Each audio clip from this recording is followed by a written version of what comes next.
بسم الله الرحمن الرحيم يا أيها الذين آمنوا أطيعوا الله وأطيعوا الرسول وأولي الأمر منكم.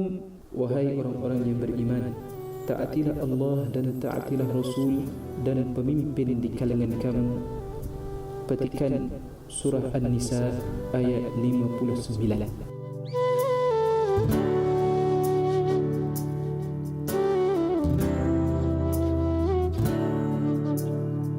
Assalamualaikum warahmatullahi wabarakatuh.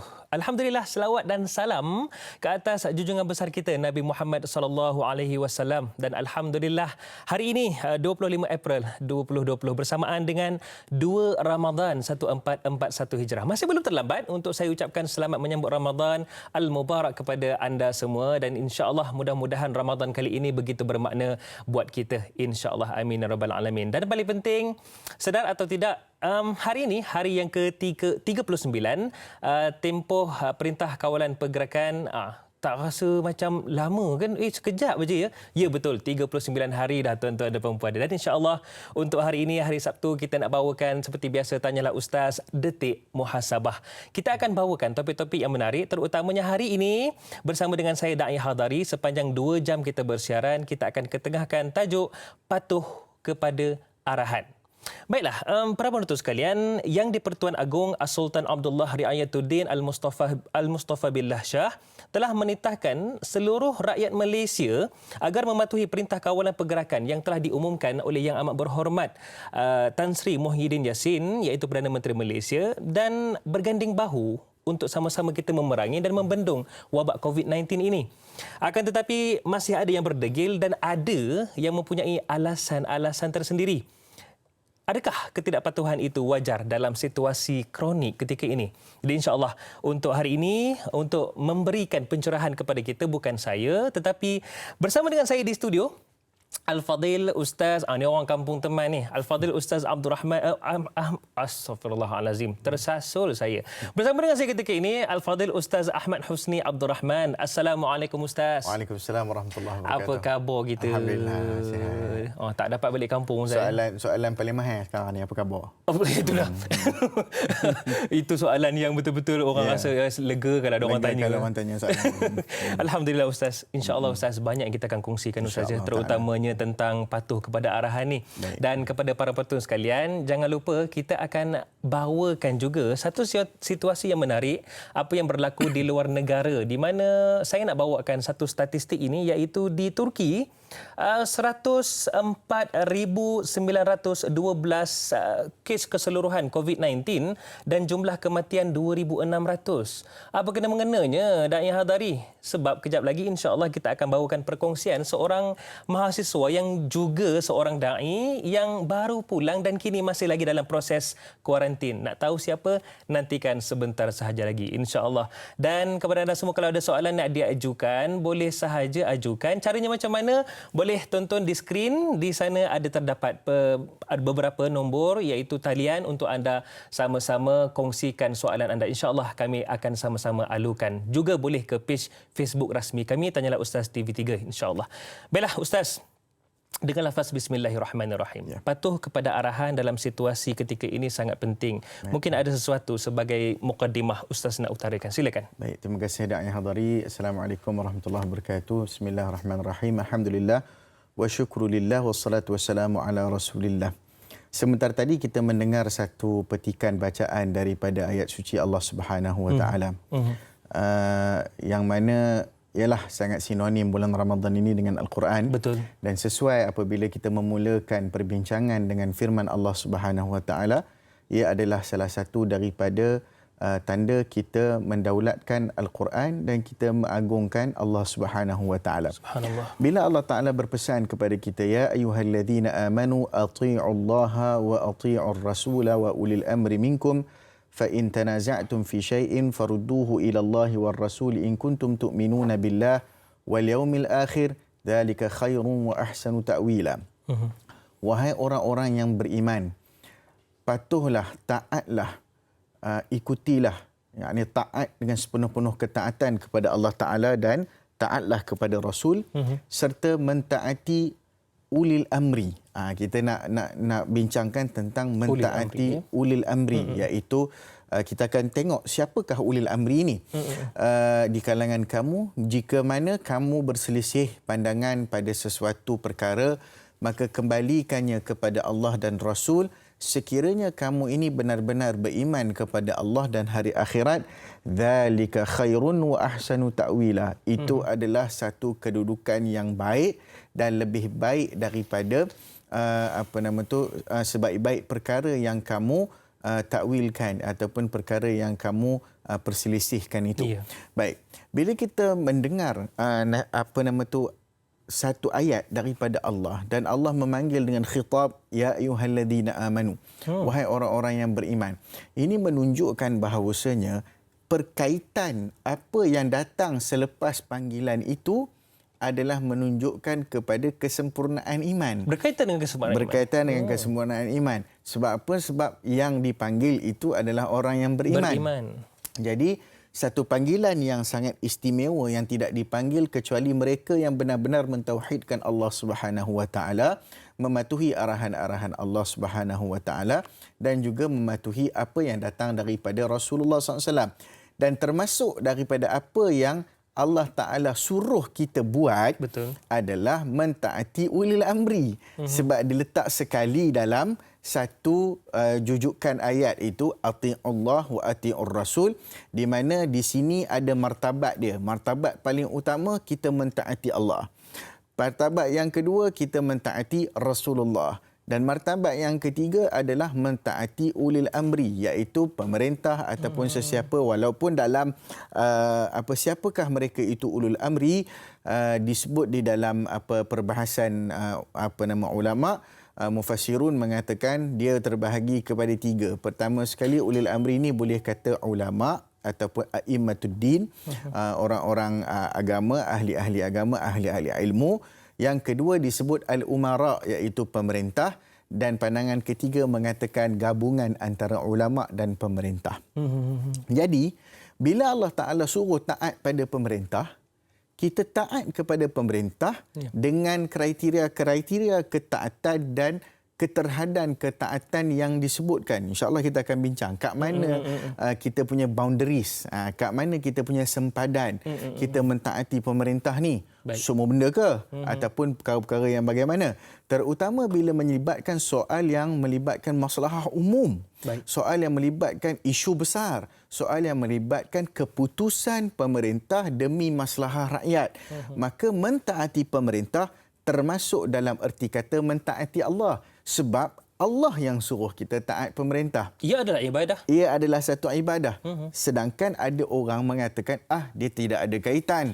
Dia tak ada kaitan dengan agama. Dia pun manusia ke, apa hal kita nak dengar cakap dia? Kan? Jadi, perkara-perkara macam ni, orang kata apa, sifat menafikan perkara-perkara yang begini sebenarnya adalah secara tak langsung kita menafikan arahan Allah Subhanahu Wa Taala. Jadi siapa kita? Orang beriman atau bagaimana? Jadi inilah perkara yang mungkin kita kena jelaskan sedikit. Bagaimana dan di sebalik penurunan ayat ini juga satu kisah yang menarik yang boleh kita kaitkan dengan situasi kita. Bagaimana arahan yang bagaimana dipatuhi, tetapi kalau arahan yang orang kata apa, yang betul-betul ataupun arahan yang benar-benar menjadi satu perkara yang penting untuk kita tak patuhi, apa pula implikasi dia? Baik, wallahu alam. Saya lihat Ustaz, seperti mana yang Ustaz tumpukan tadi, ayat di mana ya ayyuhallazina amanu. Seperti mana syariat ataupun ibadah puasa ini juga dimulakan dengan ya ayyuhallazina amanu kutiba alaikumusiyam. Itu ramai orang pandang, tetapi orang terlupa pula dengan ya ayyuhallazina amanu ati'ullah wa ati'ur rasul wa ulil amri minkum. Baik Ustaz, subhanallah, satu perincian mukadimah yang sangat menarik. Cumanya Ustaz, mungkin sedikit sebelum kita nak alu-alukan soalan daripada para penonton kita ni, bagaimana itu dari sudut pengkelasan ataupun apa yang kita dapat gambaran secara umum. Hikmah pula Ustaz, apabila kita taat kepada perkara yang baik dan membawa kepada kebaikan. Silakan Ustaz. kita melihat kepada apakah yang disebut oleh Nabi sallallahu alaihi wasallam bagi menjelaskan ketaatan kita kepada pemerintah ini. Di situ kita akan mendapati hikmah yang sangat besar. Antara lain banyak hadis-hadis Nabi, mungkin kita akan berbincang dalam apa lebih mendalam lagi. Nabi SAW bersabda, as-sam'u wa ta'atu ala al-mar'il muslim fima ahabba wa kariha ma lam yu'maru bimaksiyah fa idza amara bimaksiyatin fala sam'a wala ta'ata. Dekat sini dia punya keterhadan dia. Mendengar dan taat kepada seseorang perintah seseorang individu muslim dalam apa jua urusan, sama ada dia suka ataupun dia benci. Nampak tak? Sama ada suka ataupun benci. Nabi sebut dua benda ni sebab ada orang tak suka dekat orang tu. Walaupun arahannya betul, tapi dia tak ikut sebab bencinya kepada orang tu. Jadi Nabi kata, fima ahabba wa kariha. Semua benda yang engkau suka ke, engkau benci ke, kau kena taat. Kata Nabi SAW.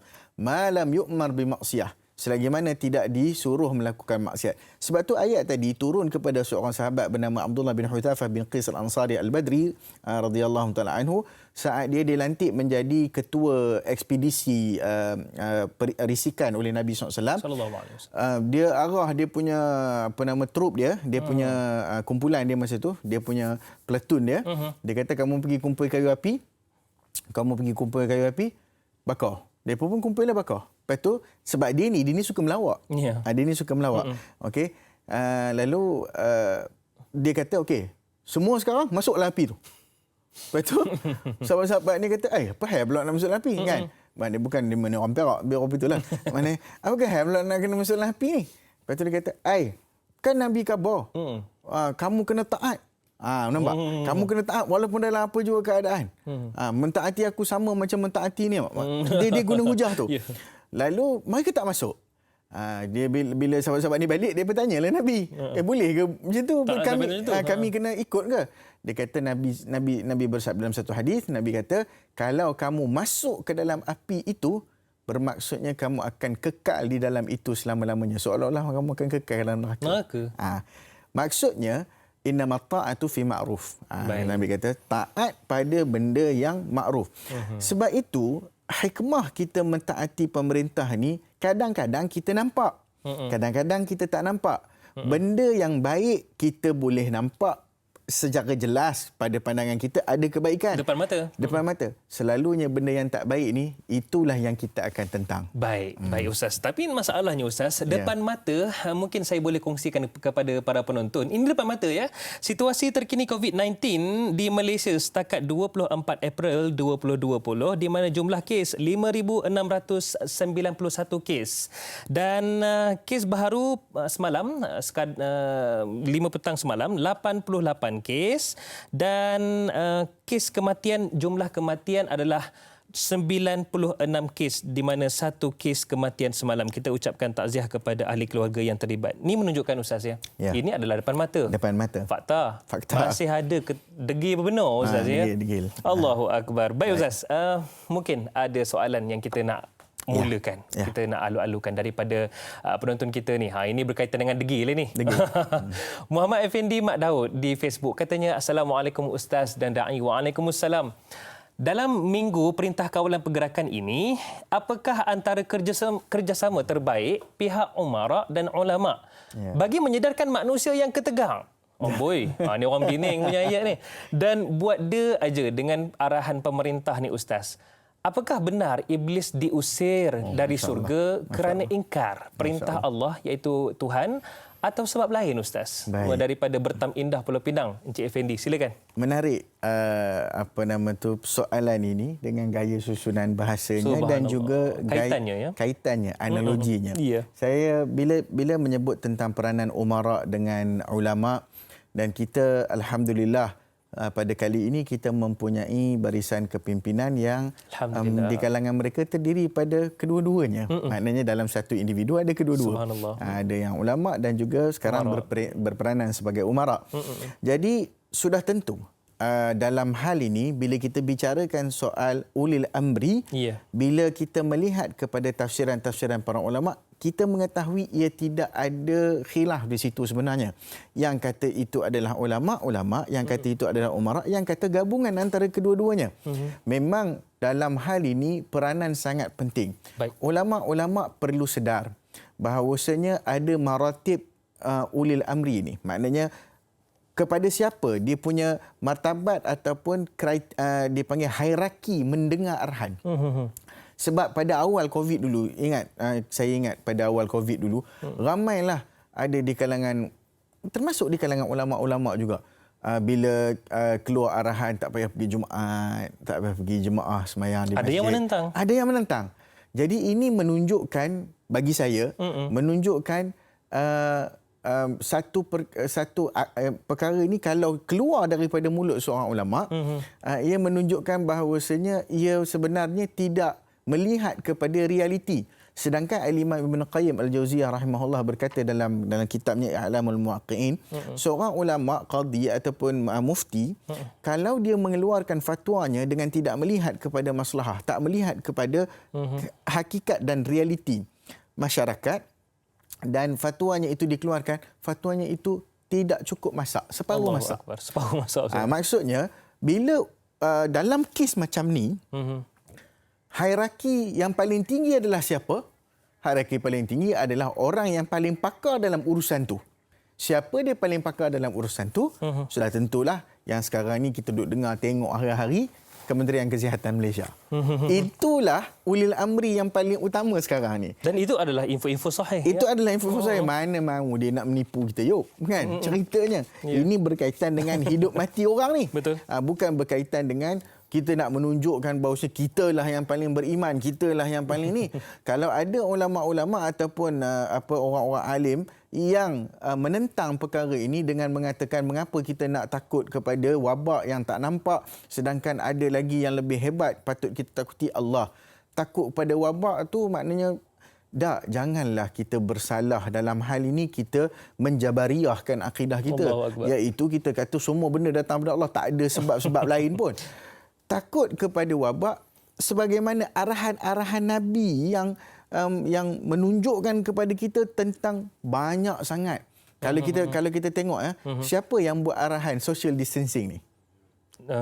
Sayyidina Umar, Nabi SAW sendiri, fafirru minal juzam kama tafirru minal asad. Ya, jauh kamu daripada orang yang kena kusta sebagaimana kamu jauh daripada singa. Kamu duduk dengan singa macam saya dengan Da'i Hadari sekarang. Tak berani. Mana mahu. Kalau sekarang ni kalau ada pagar boleh lah. Cuba duduk macam singa, kabur hobi tu. Mana mahu dia, kan? Jadi cerita dia duduk itu asas basic. Tetapi Sayyidina Umar letak berapa distance? Sayyidina Umar kata distance dia qadra rumhin. Qadra rumhin ni satu tombak lebih kurang 1.5 meter. Betul dah? Betul. Apa yang kita buat? Maksudnya perkara ini kalau kita tengok arahan-arahan datang daripada Rasulullah, datang daripada para sahabat, mereka ni siapa? Rasulullah siapa? Sahabat ni siapa? Sahabat ni adalah dia juga amir, dia juga alim. Dia juga adalah pemimpin, dia juga adalah. Sebab tu bila kita dengar apa-apa arahan keluar daripada Sayyidina Umar, dia bukan arahan yang semata-mata kerana ilmu sahaja, tapi arahan dia itu adalah arahan seorang pemerintah. Jadi dalam hal ini memang betul. Kalau dikaitkan iblis keluar daripada syurga kerana ingkar perintah Allah. Adam AS dilucutkan daripada syurga kerana apa? Kerana langgar perintah Allah Subhanahu Wa Taala. Memang sangat besar implikasi daripada. Jadi adakah Ustaz setuju dengan untuk mengamalkan ibadat itu ilmu patut berada di depan? Ya, benar. Sangat benar. Itu sangat penting Ustaz ya.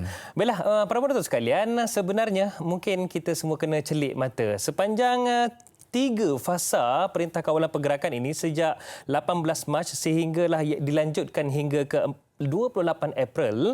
Satu fakta yang saya nak kongsikan Ustaz ya. Setakat 23 April, jumlah kumulatif ingkar PKP sehingga 22 April berjumlah 18,498. Ini yang masih ingkar. Berlaku kes ingkar juga sehingga 18,000 lebih, dan ini adalah sumber daripada Kementerian Kesihatan Malaysia, dan kita akan lanjutkan lagi fasa dan harap-harap kuranglah Ustaz ya. Kes ini jangan ada lagi yang masih tidak faham dan masih lagi berdegil, insya-Allah. Baiklah, kepada anda semua terus setia bersama dengan kami. Dakwah biar tanyalah Ustaz yang teruskan usahanya. Terus setia bersama kami kembali selepas ini dalam Tanyalah Ustaz Detik Muhasabah.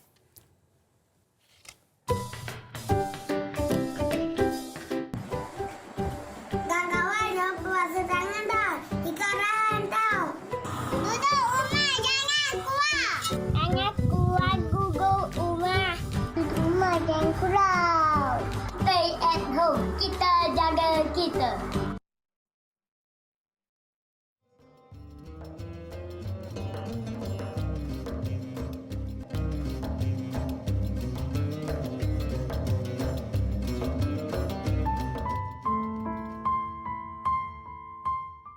A'udzu billahi minasyaitonir rajim. Bismillahirrahmanirrahim. Allahumma inni a'udzubika minal barasi wal jununi wal juzami wa min sayyi'il asqam. Ya Allah, sesungguhnya kami berlindung denganmu daripada penyakit gila, kusta, sopak dan sebarang jenis penyakit yang mengerunkan. Amin. Tidak kira di mana sahaja anda berada, terima kasih kerana terus menyokong dan menonton Tanyalah Ustaz Detik Muhasabah. Kita bawakan topik yang berbeza-beza setiap hari. Kita bawakan ahli panel yang berbagai latar belakang. Namun objektifnya sama, untuk memberi kesedaran kepada kita semua, terutamanya dalam kita bermuhasabah apabila wabak COVID-19 itu tiba. Insya-Allah mudah-mudahan segalanya akan pulih kembali seperti sedia kala. Amin ya rabbal alamin. Baiklah, kita masih lagi bersama dengan Al-Fadhil Ustaz Ahmad Husni Abdul Rahman pagi 2 Ramadan ini, dan kita bicarakan tentang patuh kepada arahan. Baik Ustaz. Baik. Saya nak bacakan satu hadis ini. Cumanya saya minta izin bacakan matanya dalam bahasa Melayu lah. Di mana daripada Abdullah radhiyallahu an, daripada Nabi SAW bersabda, mafhumnya, mendengar dan mentaati pemerintah adalah wajib bagi setiap Muslim, sama ada dalam perkara yang disukai ataupun yang tidak disukai, selagi dia tidak diperintahkan melakukan kemaksiatan. Jika dia diperintahkan melakukan kemaksiatan, maka tidaklah wajib dia mendengar dan mentaati. Baiklah Ustaz, soalan saya, jika kita amati pesan daripada baginda Nabi SAW ini, jelas bahawasanya jika arahan bawa kebaikan, wajib kita taat. Bagaimana Ustaz? Okey. Jadi bila kita dengar panduan daripada Nabi SAW ini, kalaulah halangan itu berlaku, dalam hadis ini dia bagi satu standard. Standardnya dalam semua benda yang kamu suka ataupun kamu benci. Peniaga-peniaga tak suka perintah kawalan pergerakan ni sebab habis kedai tutup. Habis dia punya mata pencarian dan sebagainya. Syarikat-syarikat besar dan seumpamanya yang memang selama ini tidak henti-henti beroperasi, tiba-tiba terhenti segala-galanya. Memang ada jenis orang yang memang kaki merayap, memang tak suka. Sebab apa? Sebab dia menyukarkan. Dia menjadikan orang ini hidup terkongkong. Lagi-lagi mereka yang hidup di kawasan-kawasan yang memang rumahnya sempit dan sebagainya. Ini pun saya kira pihak berwajib harus melihat semula perkara macam ni supaya rakyat diberikan sedikit kalau rumah itu rumah yang disediakan untuk rakyat, PPR dan seumpamanya, biarlah rumah yang kondusif mematuhi ruang-ruang syariahnya. Ada perkara-perkara yang sempurna bila berlaku benda-benda macam ni. Perlu diambil kira. Itu tajuk lain pula nak bincang. Cuma bila kita sebut tentang Nabi kata, kalau kamu benci ke, kamu suka, kamu kena ikut. Dia punya limit dia kat mana yang kamu tak payah ikut, maksiat. So, sekarang ni perintah kawalan pergerakan, kita nak judge, kita nak adili arahan ni arahan okey ke arahan KO. Okey, pertama sekali dia suruh kita duduk rumah. Sebab apa? Sebab di luar berlakunya wabak dan banyak risiko. Dan kita pula terkenal, orang Malaysia terkenal dengan Malaysia bolehnya. Dia boleh asal boleh je. Ajanya yuk, apa itu? Maknanya boleh aja. Dia boleh buat, tak apa, tak ada masalah. Okey, tak ada apa, takut apa. Tak, itu memang perangai kita. Kerajaan tahu dah perangai rakyat dia. Okey. So pertama sekali dia suruh untuk mengekang penularan wabak. Sebab sekarang ni wabak ni dah jadi pandemik. Pandemik ni satu benda yang merebak seluruh dunia. Engkau pergi mana ceruk dunia pun ada benda tu. Allahu Akbar. Tempat yang paling utara dalam dunia pun ada juga orang kena. Sebab apa? Sebab dia memang merebak seluruh dunia. Yang tak ada, orang duduk dalam penjara je. Jadi cerita dia, sebab dia tak bercampur dengan orang. Betul juga, nampak tak? Jadi kita punya kaitan tu, kita kena tengok arahan ni baik ke buruk. Arahan ni baik untuk keselamatan kita, untuk nyawa kita. Arahan ini bersumberkan daripada saja suka-suka ke ataupun ada asas ilmu yang tinggi? Ya, ada asas ilmu yang benar. Betul. Kalau tak cari daripada syariah, ada dengan ayatnya, ada dengan dalilnya, ada dengan hadisnya, ada dengan sejarahnya. Jadi, apa lagi kriteria yang kita perlukan untuk memahami bahawa ini arahan yang baik dan wajar, bukan setakat wajar, wajib diikuti dan berdosa kalau kita langgar perintah. Allahu Akbar. Sebab apa? Sebab itu arahan Allah SWT tadi. Betul. Orang tanya tahap dosa macam mana? Dosa boleh masuk neraka ke? Kalau dengan kita melanggar perintah tersebut menyebabkan berlakunya kemudaratan kepada manusia yang lain, mungkin masuk neraka. Sebab apa? Sebab dalam hadis Nabi sebut la darara wa la dirar. Tidak ada kemudaratan dan tak boleh memudaratkan.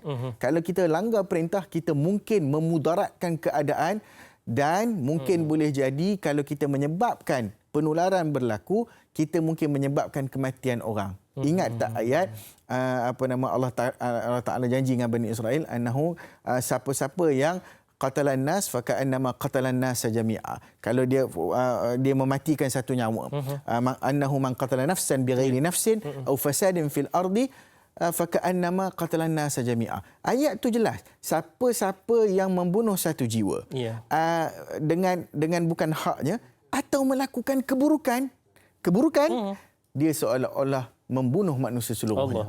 Maksudnya dalam hal ni, kalau kita sengaja, mungkin dia tidak direct, tetapi dia mungkin jadi syibhul amdi.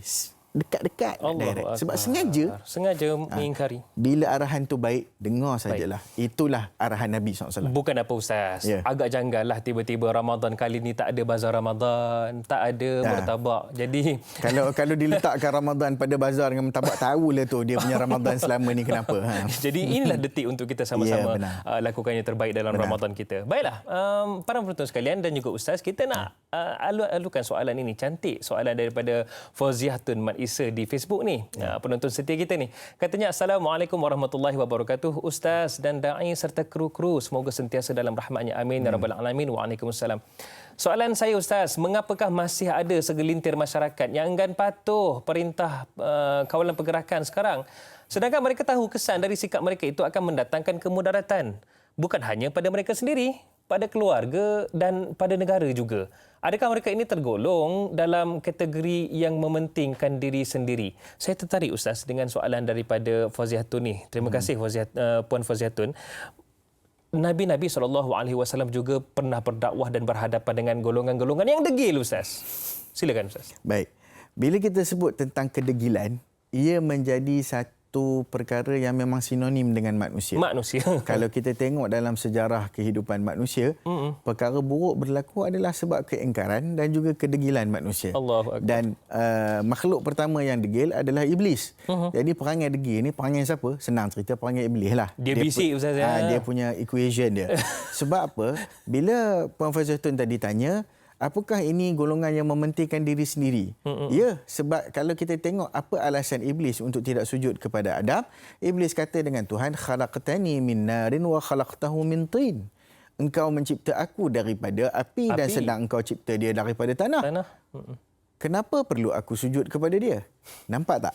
Dia punya ananiah dia tu. Maknanya meletakkan dia satu standardnya. Letakkan standard pada diri dia. So orang yang tak peduli perintah, tak peduli arahan benda ni, dan dia kata aku suka akulah nak buat apa. Ya, memang dia pentingkan diri dia sendiri. Dan perangai ni perangai siapa? Dia bukan perangai yang datang manusia, tapi dia perangai iblis yang dicontohi dan diamalkan dengan jayanya oleh manusia. Malangnya. Sedangkan Nabi SAW berhadapan, contoh paling tinggilah, paling orang kata apa, paling masyhur. Kalau orang nak cerita-cerita yang semua orang tak tahu ni, payah pula. Ini biar semua cerita semua orang tahu. Perang Uhud. Kenapa kegagalan pertama Perang Uhud itu berlaku? Kedegilan pasukan pemanah. Kedegilan pasukan pemanah. yang dikepalai oleh Abdullah bin Jubair. Nabi suruh Abdullah bin Jubair kata, walau iqtatafana at-tair, walaupun kamu tengok kami ni dimamah oleh burung, maksudnya that extreme. Nabi kata, kalau kamu tengok kita kalah pun dan burung datang mamah apa, kamu duduk lagi atas tu, jangan turun. Tetapi apa yang berlaku apabila mata dunia mengaburi dan sebagainya, ya, mereka melihat tu sahabat. ghanimah itu. Melihat ghanimah tu mereka turun. Jadi tapi ulama-ulama sebut Allah Taala ganti dengan syahid mereka itu, jadi ampunlah dosa tu. Betul. Cuma pengajaran untuk umat bahawasanya siapa yang melanggar perintah Allah, langgar perintah Nabi, bahananya apa? Allahu Akbar. Silap sikit je Ustaz. Mati. Silap sikit bahananya mati. Mati. Jadi beginilah juga. Salah kaedah kita, bahananya implikasi dia kematian. Wahai pasukan pemanah sekalian, jangan keluar rumah. Duduk di rumah, jangan ke mana-mana. Panah pun dalam rumah. Itu masalahnya Ustaz ya. Cabaran-cabaran yang ada pada kita juga. Yeah. Okey Ustaz, satu soalan lagi yang mungkin saya terpanggil untuk bertanya jugalah. Betul. Bagaimana kita Ustaz ya dalam nak mendidik diri kita supaya, iyalah seperti mana Ustaz nyatakan tadi, kita degil Ustaz. Yeah. Tapi dalam satu detik hati manusia nakkan kebaikan, nak pengakhiran yang baik. Bagaimana Ustaz nak didik jiwa ni supaya jangan degil, taat perintah yang baik? Baik. Sebab itu datang daripada hadis Nabi SAW tentang banyak benda yang berkaitan dengan kalau kita tak boleh buat satu benda perkara, dia ada galang gantinya dalam agama. Baik.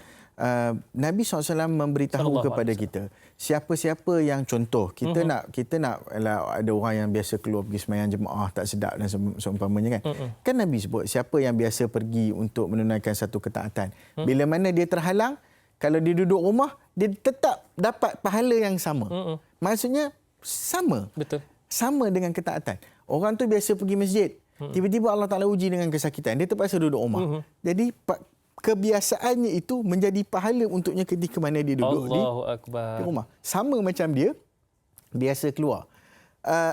Khalid Al-Walid. Dia duduk pergi perang, tapi dia mati atas katil.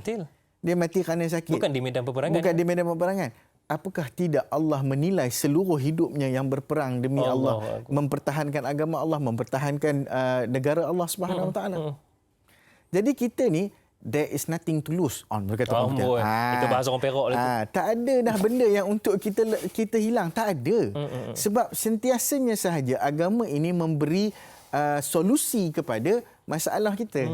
Yang kita duk risau ni kenapa? Agama memang sentiasa ada jawapan. Tak boleh buat yang ni, macam ni. Abu Zar, bila Nabi suruh dia pergi berdakwah, Abu Zar kata, tak nak Rasulullah, aku nak duduk dengan kamu. Okey? Ittaqillah haitsuma kunta. Nabi bagi satu lagi solusi. Maka inilah, carilah solusi-solusi daripada daripada nasihat-nasihat Nabawi. InsyaAllah kita akan bahagia. Kita tak akan ada masalah. Ya, insyaAllah. Bahkan ketaatan itu juga bukan sekadar taat jauh daripada penyakit. Ada pahalanya Ustaz. Ada pahala. Ada pahalanya. Terutamanya kita bulan Ramadan, pahala digandakan. Allahu Akbar. Baik Ustaz, Sahziatul Siddiq pula di Facebook katanya, Assalamualaikum Ustaz dan Da'i. Waalaikumsalam. Apakah usaha yang patut dilakukan lagi setelah ramai yang ditangkap kerana gagal mematuhi peraturan kawalan pergerakan? Kebanyakannya masih berdegil dan memandang PKP ini dengan perkara enting sahaja Ustaz. Apa lagi nak buat ni? Ya. Apa lagi nak buat ni? Ini mungkin bunyinya kelakar. Tapi saya pernah tengok satu satu klip video yang diberikan apa yang dibuat oleh polis-polis di India. Ada orang yang langgar perintah ni, dia tahan, kemudian dimasukkan dalam ambulans, diletakkan seorang yang dia minta kawan tu berlakon, orang ni kena COVID. Kononnya kena COVID. COVID-19 ni. Jadi dia bubuhlah ambulans tu, ditutup, dia kunci ambulans. Menceceh kawan ni lari. Menangis. Keluar kot tingkap dan sebagainya. Saya rasa kalau sampai ekstrim apa itu, mungkin cadangan ni tak betul pun. Letak sikit sempadan tu, sakit COVID, tak kasi tu seorang. Tengok macam mana. Tapi ceritanya sampai, takkanlah masyarakat kita begitu dangkal ilmu dan kefahaman sampai kena ambil ialah memang betul lah dalam dia kata extreme situation need extreme measures. Memang betul. Situasi yang ekstrim kita kena buat tindakan yang juga ekstrim. Ad-darurah tuqaddaru biqadariha. Darurat kita memberi dia punya kadarnya dengan kita nilainya berdasarkan dia punya kepayahan, kesusahan, keseriusan. Okey, jadi apa lagi nak buat? Mungkin PKP tak berjalan, PKPD, Perintah Kawalan Pergerakan diperketatkan. Tak buat juga. Nanti kalau kerajaan buat total lockdown, baru pada muka. Barulah kita tahu. Allah Akbar. Waktu tu apa pun tak boleh buat apa, Ustaz? Ya, apa pun tak boleh buat apa. So, sebelum ni elok-elok boleh keluar dengan kawalan. Lepas pada ni, kerajaan perketatkan total lockdown langsung. Keluar rumah pun tak boleh. Jangankan keluar, buka pintu rumah pun tak boleh. Itu waktu tu bukan lagi masak apa tak jadi. Keluar pun tak boleh. Keluar pun tak boleh. Nak buat apa pun tak jadi. Nak mikir pun tak jadi dah masa tu. Apa benda lagi. Jadi tuan-tuan, janganlah sampai kedegilan kita membawa kepada kesusahan kita juga. Sebab itu masalah yang saya kira masyarakat Malaysia, terutama sekali orang Islam, perlu lebih bijak untuk menangani masalah ini daripada orang kata hanya semata-mata mementingkan hawa nafsu dan juga keinginan diri sendiri. Kuasa besar dunia juga turut mengakui akibat ketidakpatuhan. Saya nak petik Ustaz, satu fakta. Trend meningkat jumlah kes positif wabak COVID-19 di Amerika Syarikat membuktikan rakyat negara itu tidak patuh terhadap arahan pentadbiran Donald Trump berhubung garis panduan penjarakan sosial. Dan ini adalah kenyataan penyelaras jawatan kuasa bertindak COVID-19 Rumah Putih atau kita gelar sebagai White House dengan izin, iaitu Deborah Birx. Itu dia menunjukkan bahawa sekarang ini pun negara tersebut adalah antara negara yang tertinggi, Ustaz, mencatatkan kes-kes positif COVID-19. Jadi itu pengejaran yang terbaik buat kita, Ustaz, insya-Allah. Soalan daripada Nur Hayati Ismail pula. Katanya, Assalamualaikum Ustaz dan Da'i serta kru Tanyalah Ustaz. Waalaikumsalam. Wabak COVID-19 yang melanda negara dan dunia begitu memberi kesan kepada cara hidup dan jiwa manusia. Betul, Ustaz, ini normal baharu ni. Lantas apabila arahan PKP dikeluarkan, rakyat terpaksa akur dan taat. Namun setiap manusia mempunyai sikap yang berbeza. Soalan saya, yang pertama, apakah undang-undang untuk memenjarakan dan denda bagi mereka yang ingkar sudah cukup ataupun memadai?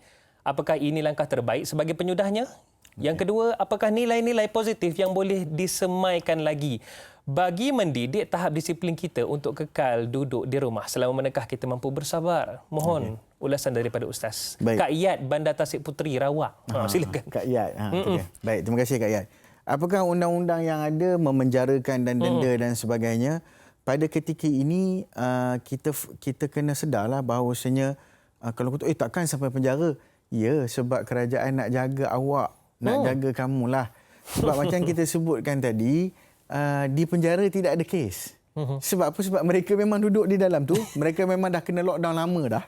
Dah duduk dalam tu, tak bergaul dengan orang luar. Yang mungkin bawa ialah mungkin polis ataupun pegawai-pegawai yang bertugas tu yang keluar pergi berjumpa dengan orang. Mungkin bawa masuk dalam tu. Tapi tak ada. Tak ada. Sebab apa? Sebab mereka duduk di situ. Ini menunjukkan kaedah itu bukanlah nak suruh masuk penjara.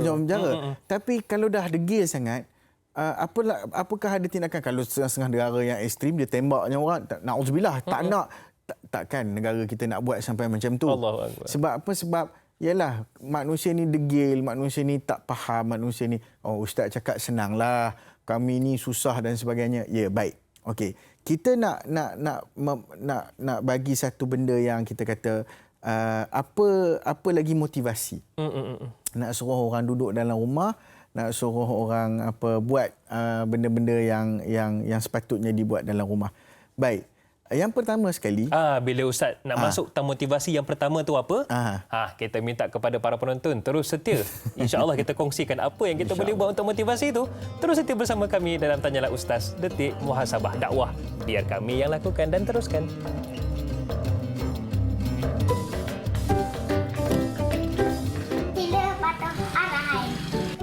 Kawan-kawan, kita kena rajin basuh tangan tau. Terima kasih Dr. Isham.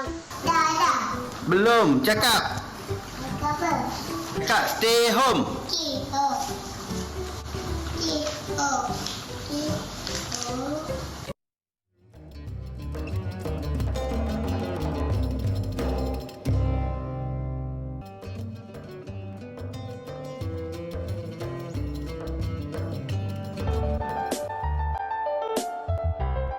Saya dapati bahawa usaha-usaha untuk membendung wabak COVID-19 masih perlu diteruskan. Saya ingin mengumumkan bahawa Perintah Kawalan Pergerakan PKP akan dilanjutkan untuk tempoh 2 minggu lagi. Saya sebagai peniaga amat terkesan bila PKP ini dilanjutkan. Saya kini telah mencuba alternatif dalam urus niaga atas talian dan alhamdulillah sekurang-kurangnya dapat menampung perbelanjaan keluarga. Harapan saya patuhilah arahan daripada PM kita, iaitu stay at home, stay at home, stay at home. Motivasikan diri kita, keluarga kita, adik-beradik, rakan-rakan, saudara mara serta seluruh masyarakat sekeliling kita untuk patuhi arahan stay at home. Ayuh semua, kita semakin hampir untuk menang. Jangan sekali kita melakukan sesuatu perkara yang boleh menggagalkan usaha kemenangan ini.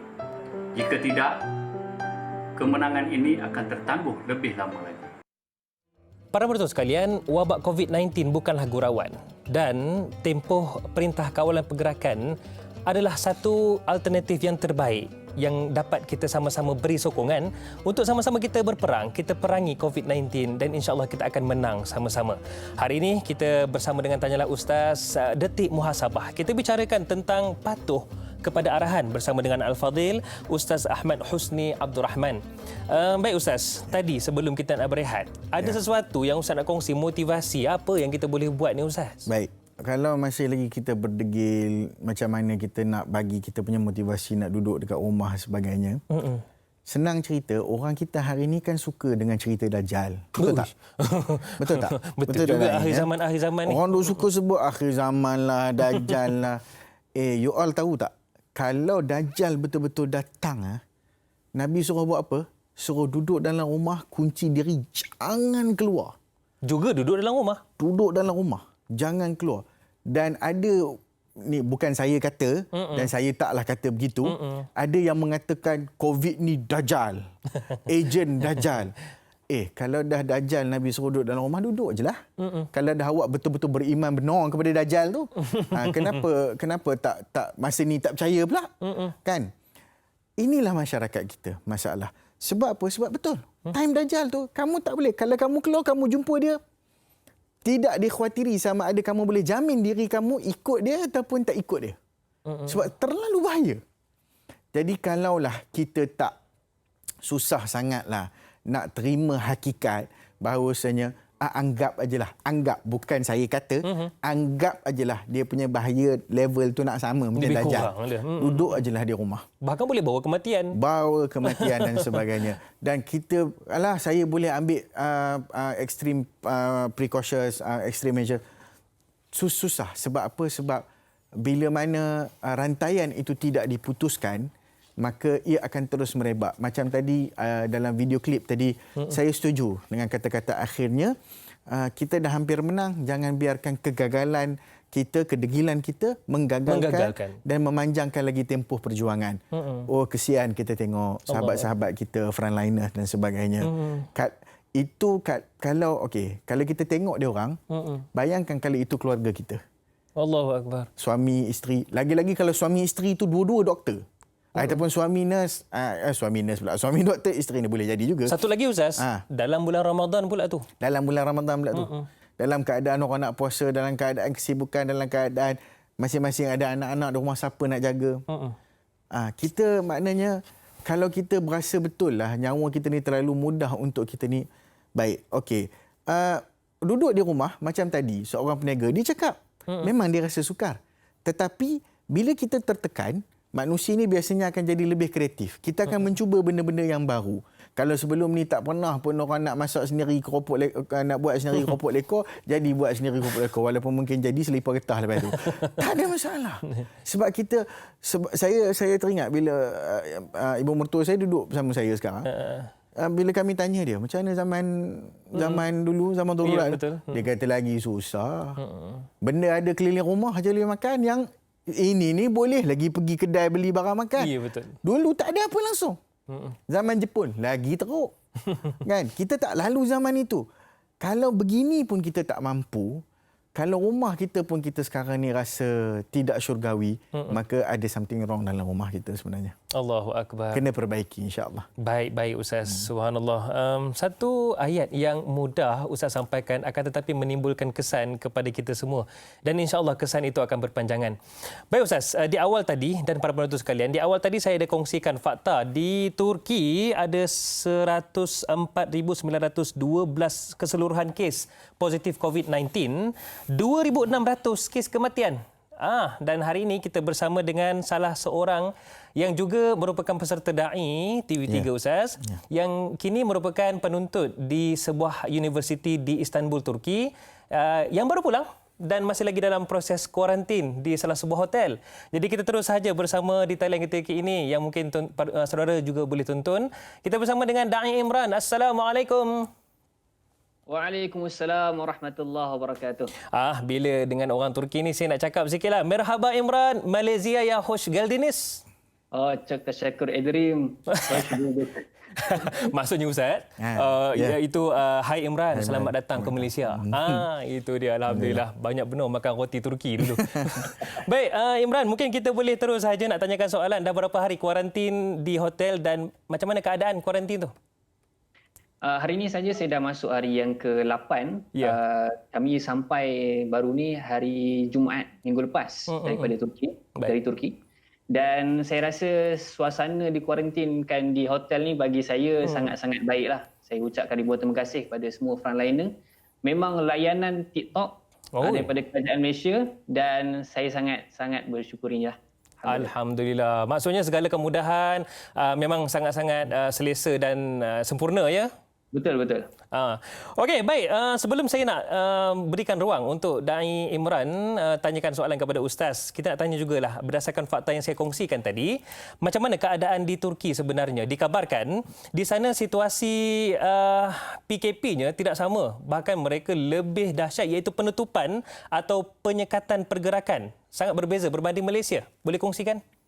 Sebelum ni, Turki dia agak lebih kita panggil tak terlalu tegang sangat, tak terlalu ketat sangat dia punya penutupan kerana waktu tu kes tidak terlalu tinggi, tetapi menjelang kes dah masuk 100,000, total lockdown sudah dijalankan untuk hujung minggu. Jadi setiap hujung minggu memang ada total lockdown dan baru ni kita ada total lockdown selama 4 hari. Maksudnya dalam 4 hari memang tak boleh keluar. Walau bagaimanapun hari lain masih boleh keluar tetapi dilarang untuk orang tua yang berumur 65 tahun ke atas tak boleh keluar langsung. Anak muda yang berumur 20 tahun ke bawah pun tidak boleh keluar langsung. Jadi begitulah keadaannya dan universiti semua dah ditutup sejak daripada kes yang pertama lagi lah. Mungkin tahap pematuhan pula bagaimana masyarakat di sana kepada kerajaan mereka? Saya melihat bahawa rakyat Turki dia tiada masalah sangat untuk mematuhi peraturan kerana mungkin mereka ni memang sifat nasionalisme dia tinggi. Jadi apabila Erdogan tu bercakap berkenaan tak boleh keluar, dia akan jawab, okey, kami patuh. Jadi saya melihat kepada Instagram ataupun laman sosial kawan-kawan Turki dan juga kita juga menghadapi seminggu yang lepas kurang-kurangnya saya berada di Turki lagi. Kami melihat bahawa tidak ada masalah sangat walaupun waktu mereka ada PKP mereka masih menjaga jarak lah. Ada pun memanglah sifat manusia ni kadang-kadang dia nak langgar ke, tetapi kalau waktu lockdown tu memang kita tak dengar langsung bunyi kereta. Allahu Akbar. Itu dia. Saya tertarik dengan apa yang Da'i Imran sebutkan tadi iaitu semangat nasionalisme mereka sangat tinggi ya. Subhanallah. Mungkin kita patut berguru dengan mereka juga tu. Okey, Da'i Imran, saya bagi peluang untuk tanyakan kepada Al-Fadhil Ustaz Ahmad Husni di sini. Assalamualaikum Ustaz. Assalamualaikum warahmatullahi wabarakatuh. Alhamdulillah. Jadi mungkin ada soalan yang saya nak tanya, mewakili juga sahabat-sahabat lain yang mungkin berada di tempat kuarantin, sama ada yang baru balik dari Turki ataupun Mesir ataupun mana-mana negara. Memandangkan kepada kami ini tinggal di hotel, walaupun tempatnya sangat-sangat baik, saya sangat-sangat suka, tetapi memandangkan bila duduk di hotel ni ruangnya agak kecil, itu satu. Kemudian kita tidak dapat udara luar. Langsung tak dapat udara luar selama 14 hari. Jadi bagaimana kita nak mengurus emosi dengan baik? Mungkin ada kawan-kawan lain kawan-kawan kami yang mungkin dia ada masalah sikit kalau dia tidak bercakap dengan orang, tidak duduk dengan orang ataupun tidak dapat udara dengan baik. Jadi bagaimana dia nak urus emosi dengan baik? Baik. Okey, terima kasih Da'i Imran yang bertanya. Sepatutnya soalan ni Da'i sendiri boleh jawab sebenarnya. Saja je dia bertanya untuk kawan-kawan ni sebenarnya. Saya pula tiba-tiba gemuruh pula. Gemuruh pula. Baik. Bila kita sebut tentang nak kawal emosi, ada orang yang mungkin tak boleh nak duduk bersendirian, claustrophobic dan sebagainya. Maka perkara-perkara ini pertama sekali perlu mendapat rawatan pakar. Rawatan pakar ni maksud apa dan nasihat pakar? Maksudnya kalau dia betul-betul ada that kind of problem, dia kena bagi tahu kepada frontliner yang terlibat, saya ada masalah ni. Apa yang saya boleh buat? So, frontliner menangani masalah ini dengan cara mungkin ada kaedah yang mereka mungkin dibenarkan keluar sekejap dengan dalam kawasan supaya tidak terlalu terkongkong dalam tempoh. Mungkin dia keluar dengan mungkin dengan cara yang dilihat wajar dan mampu mengekang penularan. Baik. Okey, jadi itu yang pertama. Yang kedua, kita kena fikir bahawasanya biasanya kalau perkara macam kalau dulu mungkin tak ada sumber, tapi sekarang ni dengan sumber, dengan wifi, dengan internet, teknologi dan sebagainya, banyak benda kita boleh buat sebenarnya. Antara lain cuba kalau pelajar-pelajar, saya tak perlu cakap pun benda ni kepada pelajar-pelajar sebenarnya, sebab pelajar-pelajar sepatutnya adalah orang yang dekat dengan buku, baca cerita Nabi. Mungkin pada ketika ini kita akan dapat cerita-cerita, sisi-sisi yang sangat menarik daripada sejarah, daripada kisah-kisah. Walaupun kita baca sirah biasa pun, pada waktu inilah kita akan lebih tenang dan ketenangan itu akan menjana sesuatu yang lebih hebat. Semalam sempat saya tanyakan juga kepada Da'i Imran. Ya, Imran, semalam Da'i Imran ada sebutkan di mana inisiatif ataupun apa yang disediakan juga oleh pihak berkuasa, ada permainan juga dari sudut dalam kertas untuk Da'i Imran untuk selesaikan antaranya kuis-kuis untuk berasa tenang, ya Da'i Imran, ya? Ya, betul. Daripada Jabatan Kebajikan Malaysia, Masya-Allah. Mereka ada bagi kepada kita satu kertas yang berbentuk macam kalau kita pergi camp motivasi, kita akan dapat kertas tu. Contohnya apa yang kita ada sekarang, apa yang kita akan ada 5 tahun akan datang, apa yang kita akan buat sampai 5 tahun akan datang dan sebagainya. Baik. Jadi pada saya itu antara inisiatif yang baik daripada Kerajaan Malaysia lah. Ya, terima kasih Kerajaan Malaysia. Baik, sebelum habis, Da'i Imran, apa nasihat daripada Da'i Imran sendiri untuk masyarakat betapa pentingnya kita patuh kepada arahan? Jadi pesanan saya kepada diri saya dan juga kepada sahabat penonton sekalian bahawa kita kena tahu bahawa apa yang berlaku sekarang ialah kemudaratan yang bersifat besar, pandemik. Jadi kemudaratan ini diwajib dicegah dan apatah lagi kemudaratan ini bersifat umum.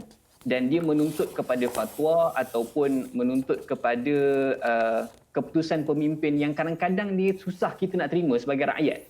Tetapi kita tidak boleh mementingkan diri kerana tindakan yang memikirkan diri kita sendiri ni macam individualistik ni, sifat fikir diri sendiri je akan mengancam keselamatan negara sebenarnya. Jadi sama-sama kita patuh kepada kerajaan kerana apa yang dilaksanakan kerajaan dia bukan suka-suka kata okey duduk rumah, bukan begitu. Mereka ada pakar-pakar yang telah susun, telah betul-betul cek, telah betul-betul mengeluarkan pendapat dan akhirnya kita perlu patuh. InsyaAllah. Baik, terima kasih Da'i Imran kerana sudi bersama dengan kami. InsyaAllah. Berapa hari lagi berbaki?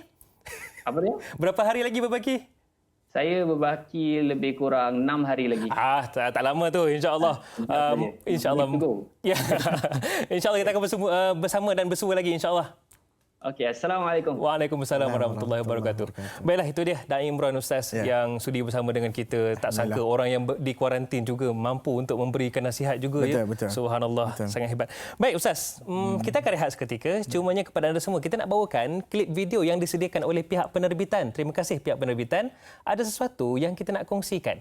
Jom sama-sama kita tonton.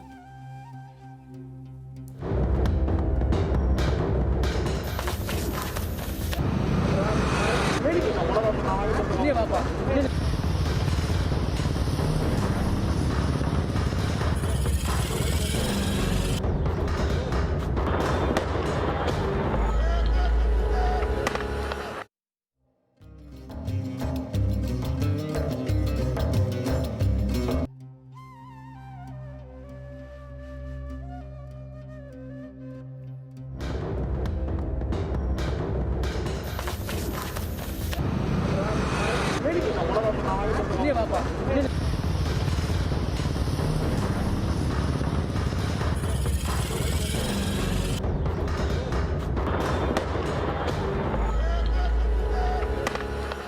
Alhamdulillah, sejam kita bersiaran dan Alhamdulillah juga hari ini sama-sama kita dapatkan ilmu dan pencerahan bersama dengan Al-Fadhil Ustaz Ahmad Husni Abdul Rahman berkaitan dengan patuh kepada arahan.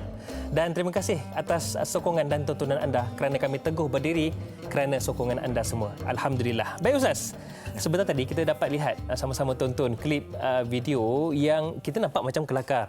Akan tetapi di sebalik kelakar itu ada tegasnya penguatkuasaan satu-satu penguatkuasaan itu kepada masyarakat ataupun rakyatnya. Jadi mungkin ada sesuatu yang Ustaz nak kongsikan bagaimana gelagat itu. Silakan Ustaz. Baik. Satu perkara yang mengingatkan saya kepada hadis Nabi sallallahu alaihi wasallam. Nabi pernah berbicara kepada Abu Dhar Al-Ghifari. Nasihat-nasihat Nabi kepada Abu Dhar ni banyak yang berkaitan dengan suasana-suasana ekstrim sebenarnya. Nasihat Nabi kepada Abu Dhar bila berlaku fitnah, nasihat Nabi kepada Abu Dhar tentang pemerintahan, nasihat Nabi kepada Abu Dhar tentang takwa, nasihat Nabi Abu Dhar kepada beratnya urusan siasah sebagainya lah.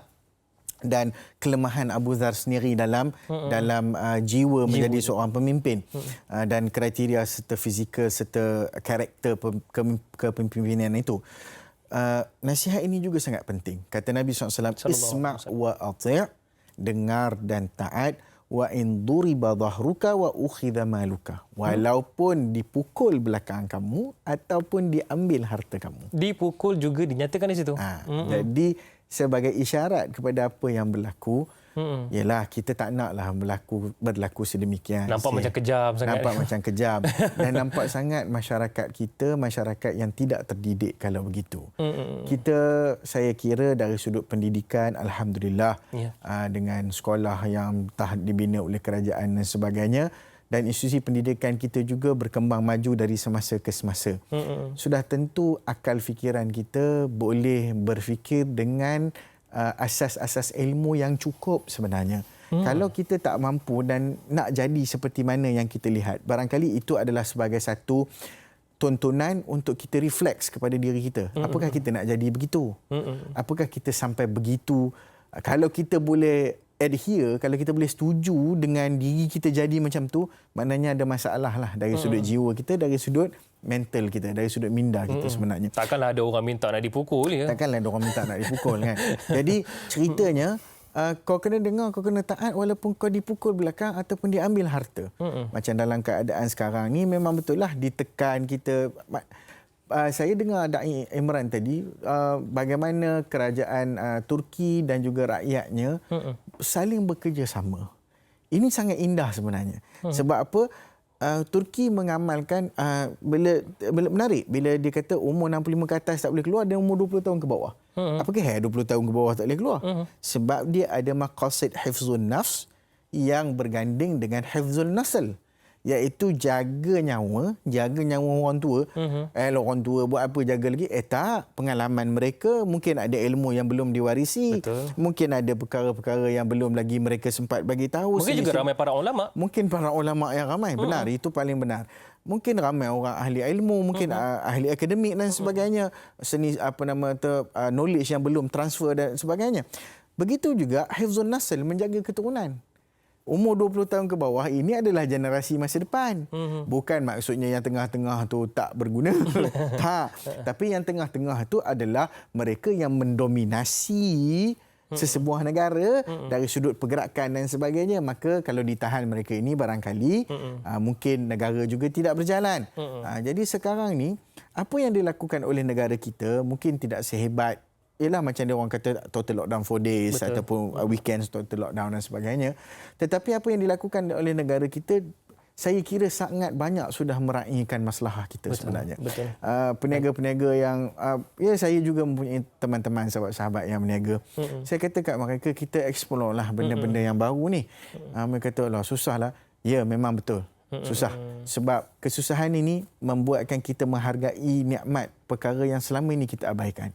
Nikmat kebebasan, nikmat bersama dengan keluarga. Bersama dengan keluarga. Dulu kita selalu cakap tak ada masa. Sekarang ni hang kau ambil kau. Duduk dalam rumah banyak masa. Tengoklah perangai anak bini, tengoklah perangai kita sendiri, tengoklah semua apa yang dalam rumah. Inilah kalau kita dulu keluar rumah suka keluar, yelah kita cari rezeki, isteri tinggal di rumah bersama anak-anak, sekarang baru kita tahu apa perasaan. Kita boleh menghargai lebih, insya-Allah. Subhanallah. Itu dia, sejam kita bersiaran dan sebenarnya syarat dengan ilmu telah kita bincangkan. Itulah dia keistimewaan Tanyalah Ustaz Detik Muhasabah. Baiklah Ustaz, kita nak mainkan lagi satu video yang klip video yang telah disediakan oleh pihak penerbitan. Jadi jom sama-sama kita saksikan video berkaitan dengan tidak dibenarkan pulang ke kampung. Apa tu? Jom sama tonton. Daripada awal lagi kita kata tidak boleh ada pergerakan daripada bandar untuk balik ke kampung. Percayalah satu hari nanti anda akan menitiskan air mata bila mengenangkan saat emas bersama keluarga masing-masing dalam tempoh sebegini. Bagi yang jauh dari keluarga, usah jadikan PKP ini satu halangan. Eratkan ukhuwah melalui sidang video bersama insan-insan yang tersayang.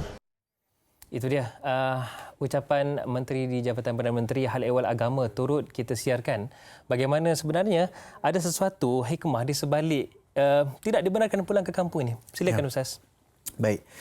Satu hadis Nabi SAW menyebutkan ajaban li amril mu'min inna amrahu kullahu khair.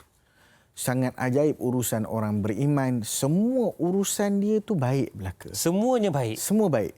Bila mana dia ditimpa dengan kesusahan, dia bersabar, dia muhasabah dan dia refleks, dia buat retrospeksi dan dia bertindak dengan cara yang baik terhadap musibah tersebut. Terutamanya sabar. Terutamanya sabar. Maka itu baik baginya. Masya Allah. Dia diberikan nikmat, maka dia bersyukur dan dia menunaikan maksud dan manifestasi kesyukuran itu. Itu juga baik untuk dia. Jadi dalam urusan orang Islam ni apa pun baik. Man amila salihan min dzakarin wa untha wa huwa mu'min falanuhyiyannahu hayatan thayyibah. Siapa yang beramal soleh daripada lelaki dan perempuan dan dia dalam keadaan benar-benar beriman, kami akan hidupkannya dengan kehidupan yang baik dan kami akan beri balasan wala najziyannahum amrahum bi ahsani wala najziyannahum ajrahum bi ahsani ma kanu ya'malun, dan kami akan bagi kepada mereka ganjaran pahala yang lebih baik daripada apa yang mereka buat. Maksudnya bukan Allah Ta'ala janjikan. Berapa banyak janji Allah kat sini? Pertama sekali hayatun thayyibah, hidup yang baik. Nombor dua, janji pula bagi ganjaran. Ganjaran tu pula bukan setimpal, more than what you have done. Lebih daripada apa yang kau dah buat. Ini bermaksud apa juga situasi kita, baik atau buruk, ialah memang keadaan kita berbeza. Sebab itu kita digalakkan untuk kita sama-sama membantu sesama kita. Dalam slogan kita kata kita jaga kita kan. Maksudnya sekarang ni baru kita tahu, oh rupanya dulu jiran aku, aku tak tahu pun ada jiran aku yang begini. Sekarang ni kita tahu dan inilah waktunya. Kalau orang duk cakap kata Allah tak tahu nak buat apa, sekarang ni tak tahu nak buat apa dengan duit, duit tu kita salurkanlah kepada orang yang memerlukan. Kita bagilah kepada mereka yang mungkin tidak ada pendapatan dan sebagainya. Inilah perkara-perkara yang harus kita lihat dan larangan pulang ke kampung ni ya saya faham, memanglah kita ni dengan kampung tak dapat dipisahkan. Terasa. Tambah-tambah pula Ustaz dengar lagu raya. Ustaz. Dengar lagu raya tambah pula lagi sedih kan. Kita ni Malaysia ni sedih je benda-benda orang itu kan. Jadi sebenarnya kita kena yakin bahawasanya di mana-mana juga ada pertemuan yang lebih baik. Mana pertemuan lebih baik itu di akhirat sana, di dalam syurga Allah. Itu adalah satu benda yang tiada tandingan. Maka sedikit kesabaran kita. Kita tak nak, sebab itulah kenapa dipanjangkan lagi, sebab ada yang degil. Yang tadi yang tadi sebut 18,000 ni. 18,000 ni kalau numbers ni bertambah, bukan takat numbers tu bertambah. Seorang sahaja pun dia boleh mematikan satu negara. Allahu Akbar. Apatah lagi jumlah yang begini. Jadi mungkin sedikit kesabaran. Mungkin juga terutamanya pengurusan emosi sangat pentinglah kepada mungkin anak-anak bujang yang mungkin mahasiswa yang tinggal berseorangan jauh daripada ibu dan ayah di kampung. Dan mungkin juga ada yang bekerja tak boleh nak pergi mana-mana juga Ustaz ya. Tabahlah menghadapinya. InsyaAllah ada jutaan hikmah di sebaliknya. InsyaAllah. Okey Ustaz, satu soalan yang ni Tanyalah Ustaz juga dikenali sebagai Tanyalah Ustaz, biar tahu jangan keliru. Ada yang keliru ni Ustaz. Martina Osman di Facebook. Soalan cantik. Katanya, Assalamualaikum Ustaz. Waalaikumsalam da'i dan kru yang bertugas. Adakah berdosa seseorang itu jika melanggar perintah kawalan pergerakan kerana ingin bertemu ibu di kampung pada bulan Ramadan untuk berbuka puasa? Yang mana satukah yang lebih utama? Patuh pada arahan PKP atau menjaga perasaan seorang ibu yang merindukan anaknya? Mohon pencerahan Ustaz. Saya pun sedih ni Ustaz. Tak dapat balik Teluk Intan. Silakan Ustaz. Baik. Bila kita tengok benda ni, biasanya masyarakat kita, manusia lah, dia ada satu minda yang dinamakan sebagai minda simplistik. Maksudnya, kita suka berfikir secara mudah. Okey. Contohnya bila kita dengar ada individu yang Masya Allah menolong ramai dan viral baru-baru ni, kita tak menyebut sesiapa, mungkin ramai individu tu, tapi ada satu dua yang mungkin terkenal di kalangan masyarakat. Tiba-tiba kita terus jump kepada conclusion, kenapa institusi yang contohnya zakat sebagainya tak buat macam tu. Ini tengok kita mempersoalkan sedangkan tak perlu pun persoalan tu. Sebab apa? Sebab masing-masing buat kerja masing-masing. Allahu Akbar. Semua orang ada kerja dia. Tengok saya nak mengajar kita cara kita berfikir. Sebab masalah kita ni adalah masalah salah cara fikir. Kita sayang, betul. Kita rindu, betul. Tetapi tidakkah kita terfikir bahawasanya dengan kita pulang ke kampung boleh menyebabkan kerinduan tu tamat serta-merta? Apa maksud? Kita tak sedar mungkin kita pembawa, na'udzubillah. Kita pembawa virus. Mungkin tak ada kesan dekat kita. Kita tak keluar simptom. Kita carrier. Jadi kalau kita carrier, kita pembawa, kita perumah, bawa, balik ibu kita kena. Sebab kita balik. Sekarang ni kalau ikutnya naklah kita beraya bertahun-tahun dengan mak kan. Buka puasa sama-sama bertahun-tahun. Tapi kalau kita balik, mak kita kena, na'udzubillah, meninggal dunia. Ya. Allahu Akbar, na'udzubillah. Mana lagi sedih? Itulah saya tak nak balik Teluk Intan tu Ustaz. Sebab apa? Sebab ceritanya kita macam tadilah. Macam saya suka bila mana ada arahan-arahan yang dibuat bila dia meraihkan soal maqasid dengan agama. Bila di Turki 65 tahun ke atas tak boleh. Sebab apa? Jaga orang tua-tua ni. Mereka ni adalah golongan yang memang lemah. Kecuali lah macam tadi disebutkan. Berdosa ke? Ya, berdosa dengan pemerintah lah. Masya Allah. Tetapi dengan ibu kita fahamkan, kita telefon dan sebagainya. Dan seorang ibu sepatutnya lebih arif dan lebih memahami. Ya, dalam keadaan sekarang dan seumpamanya. Walau bagaimanapun, usahakan. Kalau betul-betul ni, usahakan dengan pihak berwajib untuk mungkin ada alasan-alasan yang valid. Contohnya mak dia memang betul-betul keseorangan, tak ada orang nak jaga dan sebagainya. Lakukan saringan kesihatan mungkin. Lakukan saringan kesihatan, minta betul-betul izin, pergi, ambil, bawa duduk dengan kita. Selesai masalah. Tapi mesti patuh arahan. Mesti ikut prasyarat, undang-undang dan juga orang kata apa garis panduan yang diberikan. Kaedahnya. Pergi betul-betul bincang, bagi tahu. Tapi isunya adalah mesti kes tu kes yang betul-betul benar-benar maknanya memang tak ada orang langsung lah boleh tengok urusan mak dia ni. Ya betul Ustaz ya. Jangan ada pula yang menipu pihak berwajib, pihak berkuasa kemudian paparkan pula dengan rasa bangga di media sosial. Jangan. Auzubillah. Mendorong pula orang lain melakukan kesalahan ni Ustaz ya. Okey, di WhatsApp ni Ustaz, sahabat kita Ros Rizal dari Kajang, orang Selangor kita. Katanya, Ustaz Husni, kenangan lama kami.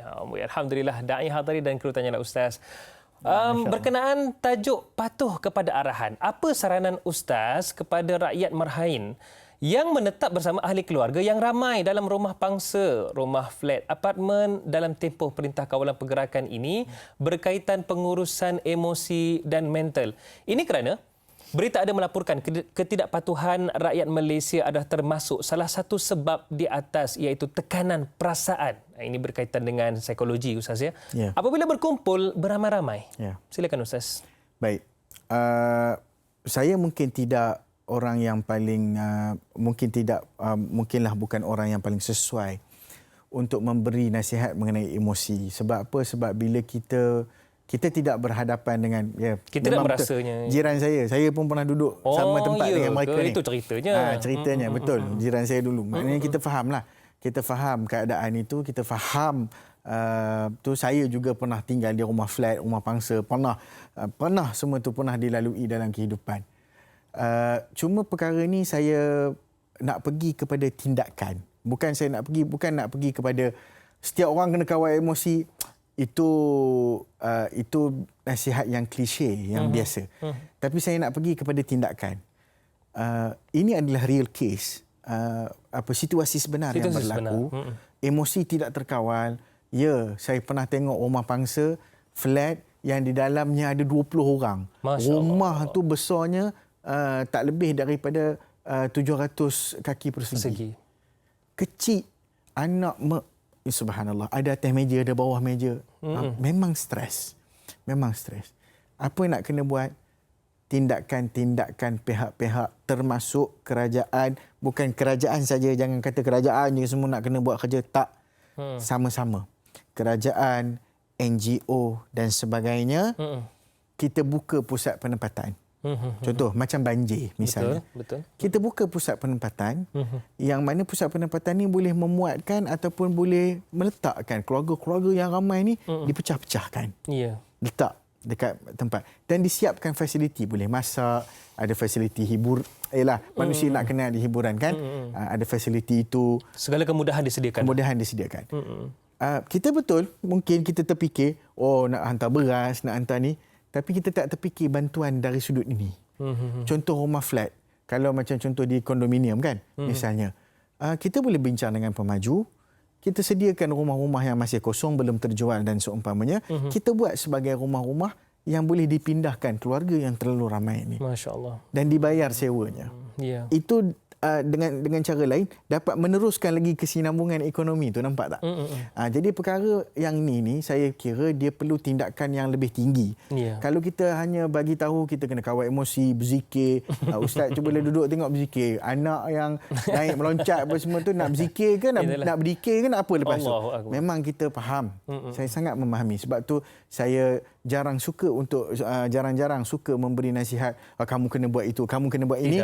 Tidak semudah itu.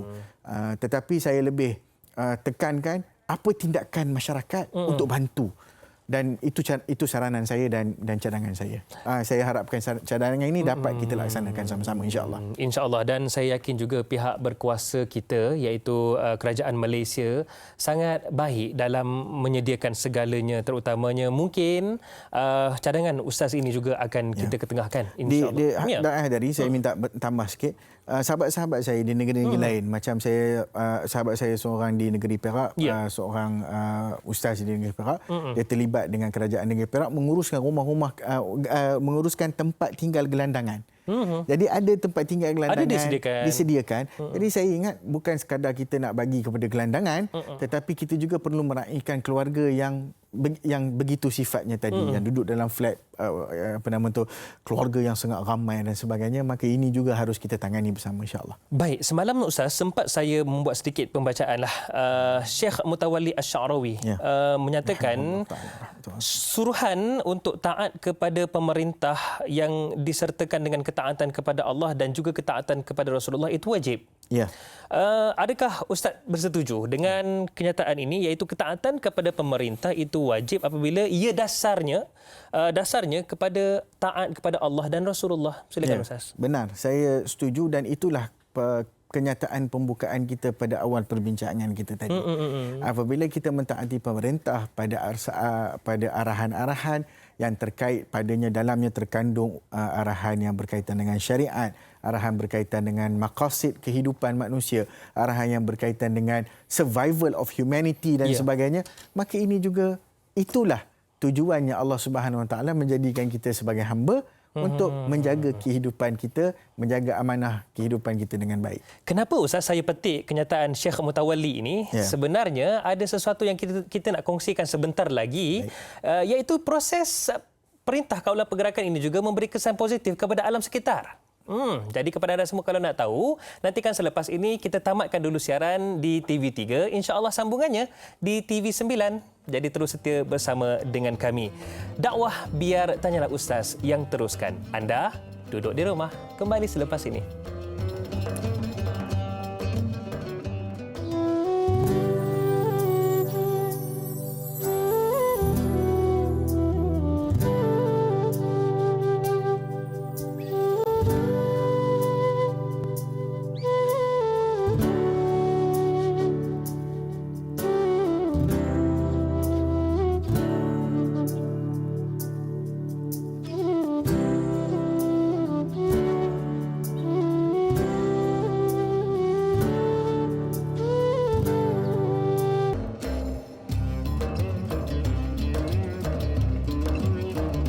Alhamdulillah hari Minggu yang begitu tenang dan hari Minggu yang penuh dengan hikmah, terutamanya 2 Ramadan. Kita sama-sama sambut dengan keadaan sederhana, akan tetapi jutaan hikmah sama-sama kita dapat dan juga kita tuai, insya-Allah. Dan hari ini kita masih lagi bersama Detik Muhasabah. Saatnya diuji ketika berduka antara takut dan harapan. Sekaranglah masa untuk kita sama-sama memahami dan merenung kelemahan diri. Hari ini Tanyalah Ustaz Detik Muhasabah, kita bicarakan tentang patuh kepada arahan bersama dengan Al-Fadhil Ustaz Ahmad Husni Abdul Rahman. Baik Ustaz, satu perkara yang sangat istimewa apabila kita dapat bincangkan topik ini. Dan saya nak ambil kesempatan ini untuk tanyakan kepada Ustaz. Ya. Kita nampak dari satu sudut, iaitu patuh kepada arahan itu adalah wajib. Dan ia menunjukkan bahawa tanda kita ini beriman. Terutamanya arahan itu kepada Allah dan juga Rasulullah, ketaatannya. Ya. Cumanya Ustaz, dari sudut pandang lain pula saya nak tanyakan kepada Ustaz, bagaimana sebenarnya ini adalah tempoh walaupun ia wajib kita patuh tetapi sangat berguna untuk kita, terutamanya sebelum ini ada alasan kita iaitu jarang nak buat amalan sunat. Rasa jauh dengan keluarga, anak-anak sekadar hantar di tempat pengasuh. Apa hikmah di sebalik semua ini Ustaz? Baik. Pertama sekali, kita kembali melihat keadaan diri kita. Anggaplah tempoh ini sebagai tempoh kita reset kembali kehidupan kita sebenarnya. Allahu Akbar. Kalau dulu kita menyatakan bahawasanya kita tak ada masa untuk beribadah. Nah, sekarang anda mempunyai semuanya di hadapan anda. Anda mempunyai you have all day. Engkau ada satu hari engkau nak buat. Betul. Terpulang. Kalau sebelum ni Ramadan mungkin tak sempat nak khatam Quran. Hari ni satu hari perhabislah baca Quran. Sebelum ni nampak Quran Ustaz? Nampak Quran. Nampak. Banyak hikmah. Kalau sebelum ni kita masih bermalasan dalam perkara ketaatan. Sekarang ni kita dapat buat. Kalau sebelum ni mungkin kita tak dapat membaca buku bersama dengan anak-anak. Sekarang kita dapat. Masya Allah. Kalau sebelum ini kita tak dapat melihat, ya betul, pagi kita hantar anak kita. Kita tak kenal pun kerana keletah dia, apa yang dia pandai. Tak membesar depan mata. Tak membesar depan mata. Sekarang ni ruang untuk kita melihat anak kita betul-betul. Kalau yang remaja nak pergi dewasa, kita melihat, kita menguji dia, kita berbual dengan dia, kita menyelami dia. Dan kita akan tahu, oh rupanya anak aku ni dah besar. Anak aku ni dah nak pergi tinggalkan zaman aku bermanja dengannya. Dah masuk alam remaja. Dah masuk alam aku berkawan dengannya. Anak ni yang kecil begini, kita lihat, oh rupanya anak aku dah pandai ini. Kita tak pernah perasan. Ini adalah yang disebut blessing in disguise. Satu kerahmatan yang tersembunyi sebenarnya. Sebelum ini, kita tak pernah terfikir untuk working from home. Majikan tak pernah fikir pun bagaimana mekanisme working from home bekerja di rumah tu boleh dilaksanakan sebenarnya. Apakah perlu lagi datang ke pejabat jika tak perlu? Apa meningkat kos sebagainya. Kalau dari rumah, dia boleh buat dari rumah. Kalau dia kena pergi appointment, terus dari rumahnya appointment. Mungkin juga ada idea-idea baru. Idea-idea baru. Sekarang ni orang buat conference online. Mesyuarat. Semalam ada sahabat saya yang berkecimpung dalam dunia motivasi. Buat satu sesi paling ramai sekali. Kursus motivasi. Masya Allah. Lebih daripada 600 orang. Maknanya sesi. Ada yang kata sesi paling ramai, ada yang buat 1,000 orang satu sesi. Subhanallah. Maksudnya kita mengadaptasi new norm, maknanya satu normal yang baru. Kita sebelum ni tak pernah tahu kadar disiplin diri kita. Awak bekerja dekat rumah, disiplin awak mana? Kan? Kalau orang yang tak boleh kerja dari rumah ni, dia mesti nak kena pergi pejabat juga. Maksudnya dia ada masalah disiplin sebenarnya tu. Allahu Akbar. Sebab apa? Sebab kalau dia duduk kat rumah, dia tetap boleh buat kerja dan kerjanya berjalan. Mengapa tidak dia duduk saja di rumah? Dan dia boleh disiplinkan diri dia. Pagi macam biasa, macam kita pada pagi ni kita telah bersiaran, kita dah buat kerja dah pun. Walaupun yelah, ustaz tak apalah kena keluar berjalan pergi studio. Ini kebetulan di sini. Kalau kita kata dulu pun mungkin calon ustaz berfikir mungkin tanyalah ustaz kena buat dalam bentuk live siaran langsung dalam bentuk media sosial mungkin. Jadi perkara-perkara ini melibatkan kepada diri kita lah. Refleks, tengok diri kita balik, susun balik kehidupan kita. Dan selama ni kita tahu kenapa yang kita bayar sekian-sekian yuran untuk orang tu jaga anak kita. Baru kita tahu penat letihnya bagaimana. Jadi inilah ruang untuk kita menalar kembali kehidupan. Satu perkara yang kita kena fikirkan para penonton sekalian, sebelum ini kita sering membeli buku mungkin Ustaz ya. Bagaimana cara berkomunikasi dengan rakan sekerja? Kali ini kita berhadapan sendiri, tak perlu beli buku, tetapi amali bagaimana berkomunikasi dengan ahli keluarga kita. Allahu Akbar, itu dia. Jutaan hikmah di sebalik PKP ni Ustaz ya. Okey, baik. Ustaz, kita ada sesuatu yang kita nak kongsikan kepada para penonton kita yang kita nak cetuskan perbincangan sebentar lagi. Jadi jom sama-sama kita tonton apa yang disediakan pihak penerbitan.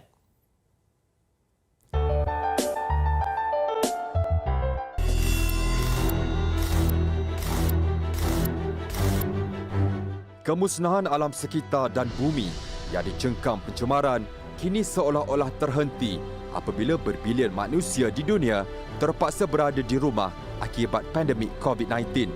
Selain membawa norma baharu dalam kehidupan masyarakat, COVID-19 turut memberi nafas baru kepada alam sekitar. Lihat sahaja perbezaan visual air sungai ini sebelum dan ketika Perintah Kawalan Pergerakan PKP dilaksanakan. Kejernihannya membolehkan ikan dapat dilihat dengan jelas di dasar sungai. Itu dia sedutan daripada Buletin TV3. Subhanallah, menunjukkan bahawasanya bukti Ustaz ya. Terima kasih kepada juga pihak penerbitan yang sediakan satu video yang memberi cetusan minda buat kita ni Ustaz. Sebelum nak tanyakan soalan daripada Ustaz, saya nak bacakan firman Allah ini Ustaz ya dengan izin. A'udzubillahi minasyaitonirrajim. Zuharal fasadu fil barri wal bahr bima kasabat aydin nas liyudhiqahum ba'dalladhi 'amilu la'allahum yarji'un. Yang bermaksud telah timbul pelbagai kerosakan dan bala bencana di darat dan di laut dengan sebab apa yang telah dilakukan oleh tangan manusia. Kerana Allah hendak merasakan mereka sebahagian dari balasan perbuatan-perbuatan buruk atas apa yang mereka telah lakukan supaya mereka kembali, yakni insaf dan bertaubat. Surah Ar-Rum ayat 41. Bagaimana Ustaz dengan kesan kepada alam sekitar sebelum ini kita abaikan, akan tetapi sebenarnya hikmah di sebalik patuh kepada arahan stay at home dengan izin, tinggal di rumah ini sebenarnya memberi manfaat, iaitu alam sekitar kembali pulih. Silakan Ustaz. Saya amat setuju dan juga melihat keadaan itu berlaku. Apabila dunia direhatkan daripada aktiviti-aktiviti manusia yang terus-terusan mengguna sumber dunia tanpa henti. Allahu Akbar. Sebab itu dalam agama kita dinasihatkan agar mempunyai sikap pengurusan sumber, interaksi dengan alam sekitar yang baik. Contoh ayat yang dibacakan oleh Da'i Hadari tadi, sebelum saya nak ulas tu ada ayat-ayat yang lain. Allah Ta'ala berfirman, وَرَأَضَّ وَدَعَهَا لِلْأَنَامِ. Bumi ni Allah Ta'ala letakkan untuk urusan manusia. وَلَا تُفْسِدُوا فِي الْأَرْضِ بَعْدَ إِصْلَاحِهَا وَادْعُوهُ خَوْفًا وَطَمَعًا. Jangan kamu merosakkan muka bumi selepas daripada ia dielokkan. Kejadiannya oleh siapa? Allah Ta'ala. Nampak tak? Ini semua arahan-arahan Allah supaya kita jaga alam sekitar. Wa idza tawalla sa'a fil ardi liyufsida fiha wa yuhlikal hartha wan nasl wallahu la yuhibbul fasad. Ini Allah cerita tentang golongan-golongan yang suka merosakkan. Bila mana mereka dapat urusan dunia ni dipegang, sa'a fil ard. Mereka bertebaran atas muka bumi, liyufsida fiha, untuk rosakkan bumi itu, wa yuhlikal hartha wan nasl. Allah Taala sebut dua. Dia akan menghancurkan tanah, dia akan menghancurkan tanah-tanah yang subur untuk tanaman dan tumbuh-tumbuhan. Dia akan hancurkan juga an-nasl, iaitu zuriat keturunan, sehingga menyebabkan berlakunya proses extinction, kepupusan, nyawa hilang, semua sekali. Binatang kita tengok. Terhadap ekologi juga ekologi juga terkesan. Ini firman Allah. Wallahu la yuhibbul fasad. Allah tak suka kerosakan. Contoh sebelum ni orang pergi tangkap ikan, tak kira ikan kecil besar semua hayun. Dibom pula tu. Tak sempat nak besar ikan. Ada spesies-spesies yang rare, spesies-spesies yang jarang, mungkin hilang keturunannya dan sebagainya. Ini waktu yang sangat ampuh. Ikan pun boleh membesar di sungai. Sungai pun menjadi bersih, orang tak buang sampah merata-rata dan sebagainya. Tidak ada aktiviti penghilangan dan seumpamanya. Berbalik kepada ayat yang dibacakan oleh Da'i Hadari tadi, baik Ustaz. Bila berbalik dengan ayat yang saya bacakan ni, sebenarnya juga ada kaitan dengan keimanan Ustaz ya. Betul. InsyaAllah kita kongsikan sebentar sahaja lagi. Kita rehat seketika Ustaz. Saya yakin Ustaz perlukan rehat juga tu. Kepada anda semua, kita pun sama-sama rehat. Dakwah biar tanyalah Ustaz yang teruskan. Kita terus duduk di rumah. Nantikan selepas ini.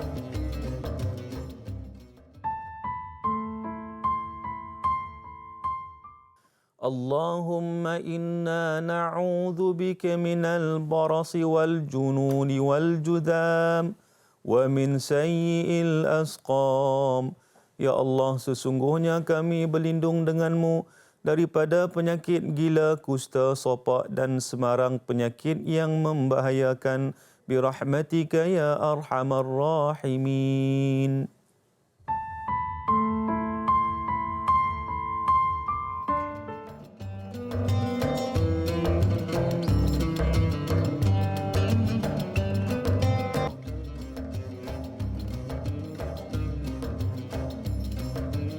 بسم الله الرحمن الرحيم ولنبلونكم بشيء من الخوف والجوع ونقص من الأموال والأنفس والثمرات وبشر الصابرين. Demi sesungguhnya kami akan menguji kamu dengan sedikit perasaan takut kepada musuh dan dengan merasai kelaparan dan dengan berlakunya kekurangan dari harta benda dan jiwa serta hasil tanaman. Dan berilah kabar gembira kepada orang-orang yang sabar. Surah Al-Baqarah ayat 155.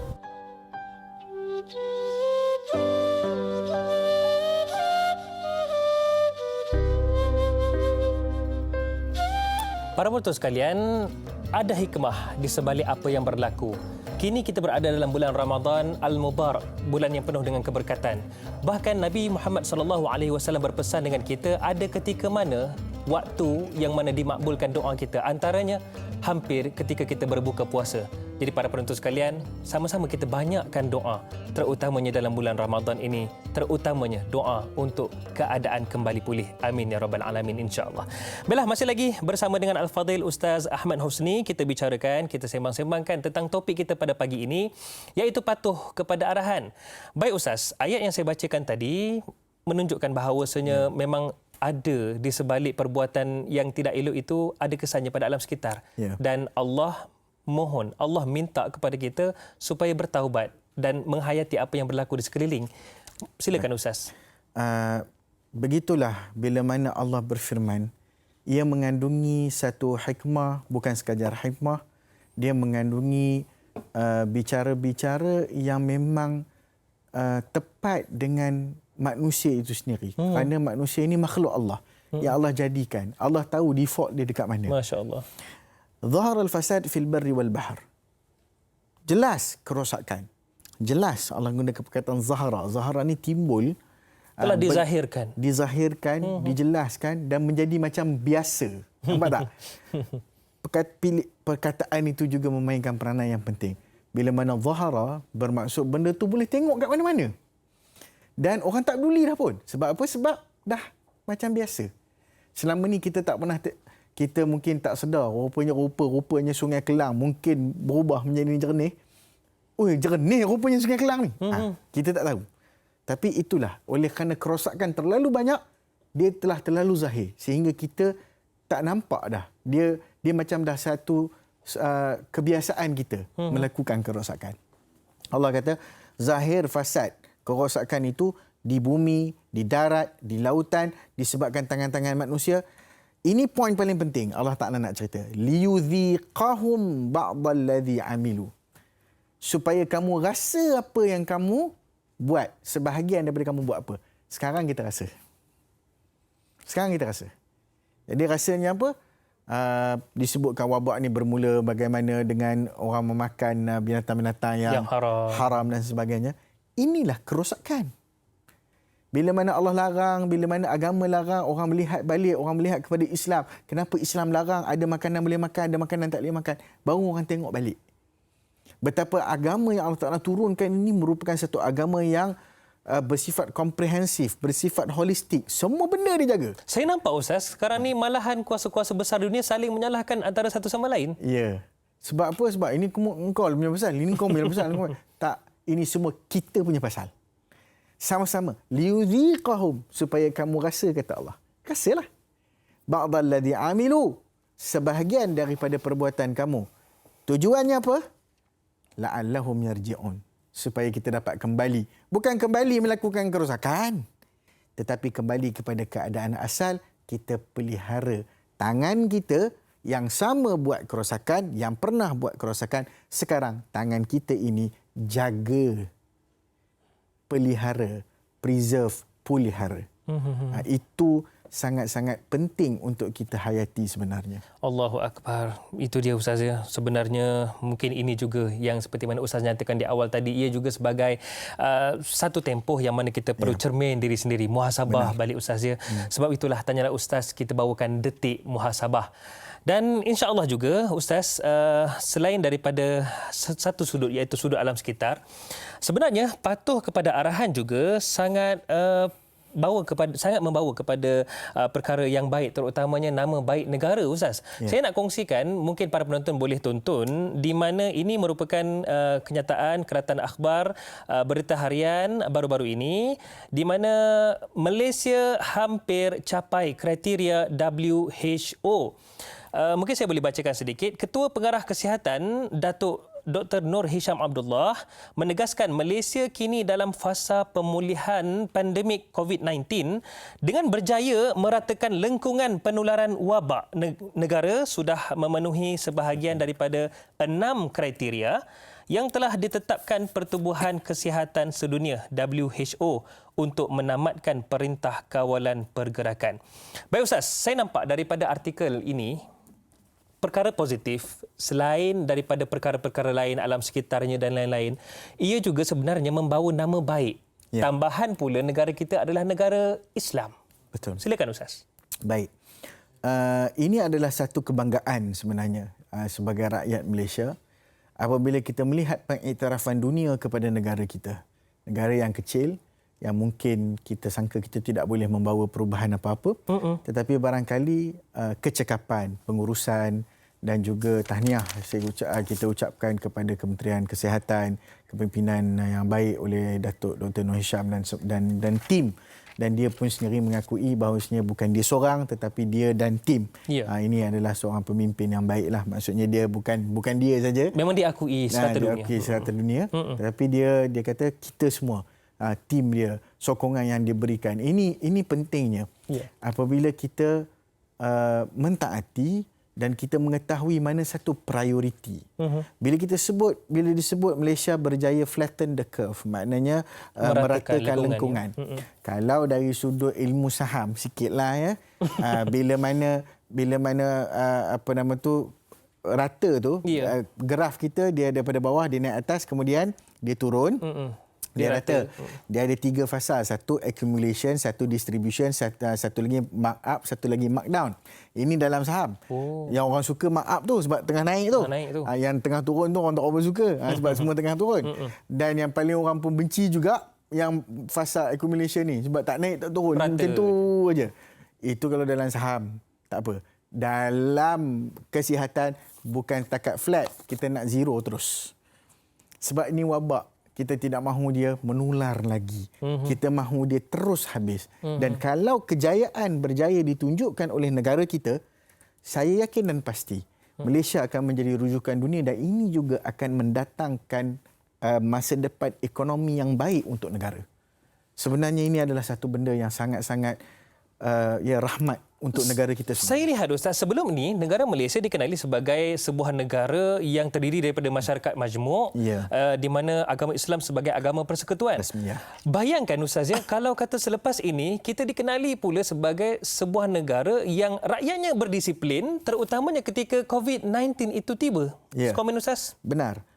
Bukan sahaja kita akan dikenali sebagai negara Islam yang berjaya, ialah negara yang agama Islam, agama rasmi ataupun negara Islam yang berjaya dalam keadaan kita berbilang kaum, semua memberi sokongan, tidak mengira bangsa, tidak mengira apa, yang ini kita bersatu hati dan selepas ini kita akan dikenali sebagai sebuah negara yang mempunyai rata-rata penduduk yang bermacam ragam tetapi mampu bersatu dan berdisiplin. Dan kita akan juga dikenali sebagai negara yang ada disiplin. Maka subhanallah, cuba bayangkan kalau nama Malaysia selepas ni kita pergi ke mana-mana mata dunia, kita membawa nama Malaysia, negara yang berjaya membendung wabak COVID itu, yang berjaya. Orang akan kenang, orang akan kenal, orang akan kata bagus, negara kamu adalah negara orang yang berdisiplin. Ini memberikan nama baik. Kita benar-benar adalah anak watan yang perlu menjayakan urusan ini, insya-Allah.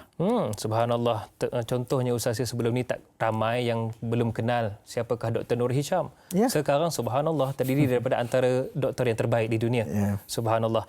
Okey Ustaz, ini satu soalan yang cantik juga daripada orang kampung kita ni Ustaz, Nurul Perak. Dari Perak ni. Katanya, Assalamualaikum Ustaz. Ini di WhatsApp Ustaz ya. Apakah nasihat atau motivasi yang boleh diberikan kepada insan yang telah melanggar PKP tetapi mereka ini menyesal atas perbuatan tersebut? Baik. Silakan Ustaz. Alhamdulillah bagi orang yang dah menyesal. Mungkin dituntun tanyalah Ustaz pagi ni. Alhamdulillah. Jadi penyesalan itu, taubat itu satu benda yang sangat baik. Dan bila kita bertaubat, maka itu tandanya kita punya hati masih lagi terbuka untuk keimanan. Dan ini adalah satu sikap yang baik. Taubat, penyesalan sebelum ia menjadi lebih jauh ataupun lebih parah adalah satu sikap hamba-hamba Allah yang dibanggakan oleh Allah Ta'ala. Allah pernah bangga dengan hamba-hambanya, bercakap dengan para malaikat, kamu tengok itu hambaku. Dia pernah berdosa, dia datang kembali kepadaku. Kemudian dia berdosa lagi, kemudian dia datang balik kepadaku. Aku tidak peduli, walaupun dosanya sampai menjulang setinggi langit, wala ubali, kata Allah. Aku tak peduli. Dia datang kepadaku, dia minta ampun, aku boleh ampunkan dia. Lihat wahai malaikat, aku berbangga dengan hamba-Ku. Dia tahu yang dia ada Tuhan. Maka inilah sifat yang sebenarnya harus ada dalam diri kita semua. Baik Ustaz, cantik. Mungkin sebagai kesimpulan juga kita kembali kepada apa yang kita bicarakan hari ini. Patuh kepada arahan ati Allah wa ati'ur Rasul wa ulil amri minkum. Kesimpulan daripada Ustaz. Baik, terima kasih Da'i Hadari, para penonton dan muslimin-muslimat yang dirahmati Allah Ta'ala sekalian. Apa yang boleh kita simpulkan adalah kita bertanggungjawab untuk kita sama-sama menggalas amanah dan juga tanggungjawab ini agar apa masalah yang berlaku di dalam negara kita, kita katakan kita sayang negara kita, kita katakan kita sayang masyarakat kita, kita sebutkan bahawasanya kita menyayangi anak watan. Inilah waktunya untuk kita buktikan kasih sayang kita. Tanda kita kasih, tanda kita sayang kepada negara, tanda kita sayang kepada masyarakat kita, tanda kita sayang kepada generasi manusia adalah dengan kita membuktikan ketaatan kita dan kepatuhan kita kepada arahan-arahan yang dikeluarkan. Ini adalah satu benda yang penting. Jangan sesekali kita membuat alasan itu dan ini, membuat helah itu dan ini. Kalau perlu, mintalah izin ataupun buatlah mengikut garis panduan yang diberikan.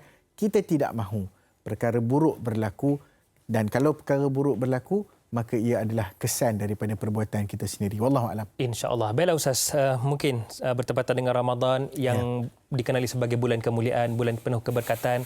Mungkin kita sama-sama boleh tadahkan doa. InsyaAllah Ustaz boleh ketuai bacaan doa kita, insyaAllah. Baik. A'udzubillahi samil alim minasyaitanir rajim. Bismillahirrahmanirrahim. Alhamdulillah. Walhamdulillah thumma alhamdulillahi rabbil alamin. Wassalatu wassalamu ala rasulil amin. سيدنا محمد وعلى آله وصحبه أجمعين. اللهم إنا نعوذ بك من البرص والجنون والجذام ومن سيء الأسقام. نعوذ بكلمات الله التامات من شر ما خلق. اللهم اشف مرضانا ومرضى المسلمين. اللهم اشف مرضانا ومرضى المسلمين. اللهم لا شفاء إلا شفاءك، اشفي أنت الشافي، اشفي شفاء عاجلا لا يغادر سقما. يا الله ya Tuhan kami, berilah kekuatan kepada kami, ya Allah. Berikanlah kami kelangsungan kehidupan. Bantulah kami dalam menangani wabak ini, ya Allah. Amin. Ya Allah, wabak ini adalah makhluk-Mu. Ujian yang datang darimu, ya Allah. Amin. Kami akur dan kami sedar dan kami lihat kekuasaan-Mu, ya Allah. Amin. Tidak apa yang dapat menangani ataupun mengalahkan kekuasaan-Mu, ya Allah. Amin. Bantulah kami, ya Allah. Amin. Angkatlah wabak ini daripada kami, ya Allah. Amin. Angkatlah wabak ini daripada kemanusiaan seluruhnya, ya Allah. Sembuhkanlah mereka yang sakit, ya Allah. Amin. Sembuhkanlah mereka yang sakit. Amin. Dan rahmatilah mereka yang telah pergi. Ya Allah, ya Tuhan kami, bantulah kami. Berikanlah kami kekuatan, ya Allah, kesabaran dan juga kenikmatan untuk melihat hikmah di sebalik apa yang berlaku. Subhanakallahumma wa tahiyyatuhum fiha salam. Walhamdulillahi rabbil alamin. Amin, amin ya rabbal alamin. Baiklah, terima kasih Al-Fadhil Ustaz kerana sudi bersama dengan kita. InsyaAllah Ustaz Ahmad Husni, begitu hebat namanya, begitu hebat dakwahnya. InsyaAllah terkesan di hati kita, insyaAllah. Baiklah para penonton sekalian, berpuasalah dengan penuh kesabaran, kekhusyukan dan taatlah kepada segala perintah yang membawa kepada kebaikan. Saya Da'i Hadari mohon permisi undur diri. Sehingga itu, Assalamualaikum warahmatullahi wabarakatuh. Terima kasih Ustaz. Alhamdulillah.